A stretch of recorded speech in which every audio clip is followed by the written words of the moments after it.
I like to come back to basic questions. The question that Prita raised for us last night. Well, why do this? It's boring. It doesn't necessarily stay boring, so then that starts to answer its own question. But even if it's boring for a while, why do it?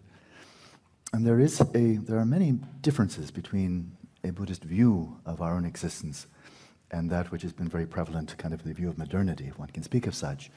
And one of the views that's very prevalent in our modern society now globally is that if you have normal mental health, if you are not subject to any of something like 300 mental diseases described in the DSM, the Encyclopedia of Mental Diseases, that you are healthy. Now, I read just a couple of days ago, within the last week or so, that this year 1/4 of Americans will be subject to or will fall prey to some diagnosed mental illness. So one out of 4 is pretty intense. But the rest of us, the lucky 3/4, we're normal, and therefore we're supposed to be healthy. Buddhism says you're all sick. That is, normal really sucks. And that if we're taking two things side by side, normal is, well, I'm not suffering from any clinically diagnosed mental disease, and being normal, of course, I'm just frequently, prone to frustration, anger, irritation, disappointment, depression, fleeting, but nevertheless, insomnia, crankiness, grumpiness, pettiness, self-centeredness, shall I continue? And that's just being normal. Well, what do you expect? You're human. You're just merely human. And what we are is just how we evolved, and that's basically all about survival and procreation. And so it's a fundamentally different view of normal is as good as it gets, and normal is the platform to really start doing something meaningful. And so there is a mental condition that is yet to be diagnosed in the DSM, so the Encyclopedia of Mental Diseases, but maybe one day in a far-off land it will actually be included in some list of mental diseases. And my very far-fetched hopes is they might actually call it the Wallace syndrome, because I think I've coined it. I've coined a name for it, and apart from Wallace syndrome, which is not very informative, but that's the name for it is, I think, very descriptive and very, very accurate. It's called the obsessive-compulsive delusional disorder. And it's ubiquitous, and that's maybe the problem, that the people who are actually writing, the input into the DSM have it. And it's very embarrassing to say, oh, the whole staff, by the way, has this. I mean, that would be really embarrassing. So obsessive, what I mean by this, and again, I'm not referring to OCD, which is a clinically diagnosed mental disorder, which I don't know much about, but there's very good treatment for it, a lot of expertise and knowledge.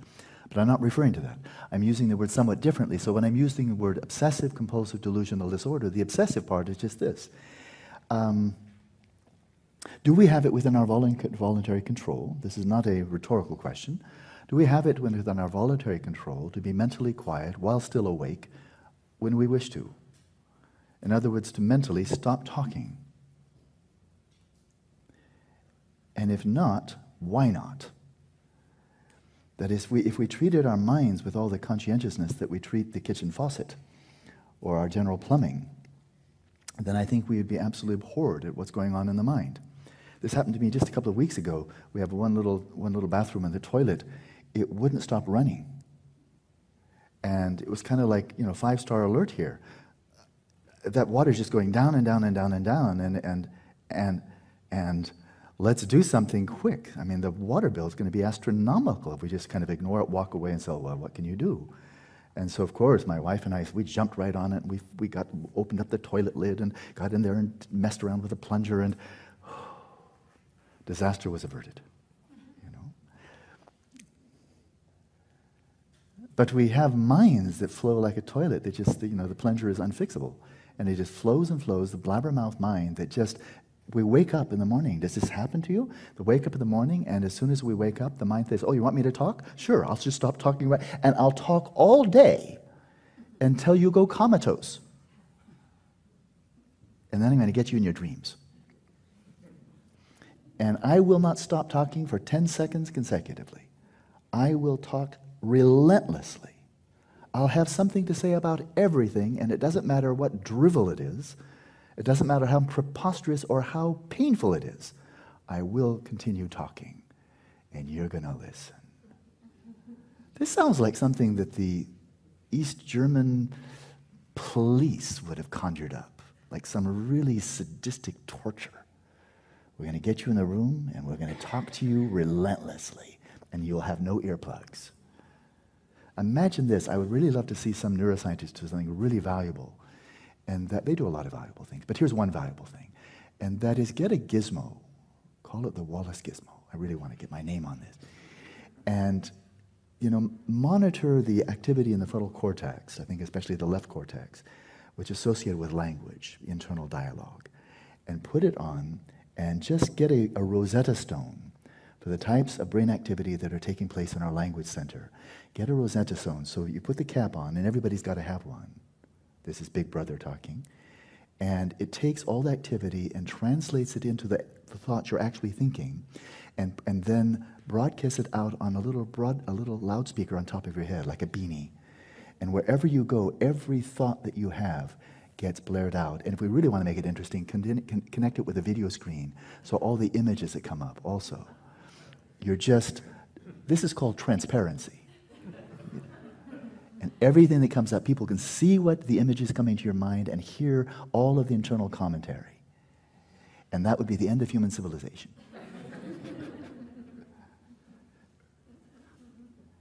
And we've gotten used to it. And we take it to be normal. Whereas frankly, it's just insane. It's insane, like, I think back to when I was a teenager growing up in Southern California in the LA Basin in 1960s, and I played varsity tennis. And I remember, and this is when the smog, I think, was maybe the worst in LA history, because there was no smog emissions control, forget it. So we had all these big 8-cylinder Detroit, cars just spewing out this toxic stuff. You couldn't see the mountains, you could hardly see your hand, speaking a little bit with exaggeration. And so playing varsity tennis in the LA Basin, we learned, because we're playing in the heat of the day, 3 o'clock in the afternoon, we're playing tournaments and so forth, and we learned you never take a deep breath. This is serious. You never take a deep breath, because out on the tennis court, if you take a deep breath, you know what's going to follow? So you learn how to play singles tennis taking little staccato breaths, and then you don't cough. And we got used to that, and that was normal. So I think these are comparable. It's really unhealthy. Somebody finally woke up, maybe we shouldn't tolerate this? And why, really, what is the enormous tolerance we've given to having this blabbermouth mind that just will not shut up? That's the obsessive part. I think that's bad enough. That right there is enough reason to meditate. Just that when we want to have 10 seconds respite, a 15, 20-minute respite without being comatose, to actually be able to be quiet and enjoy the silence.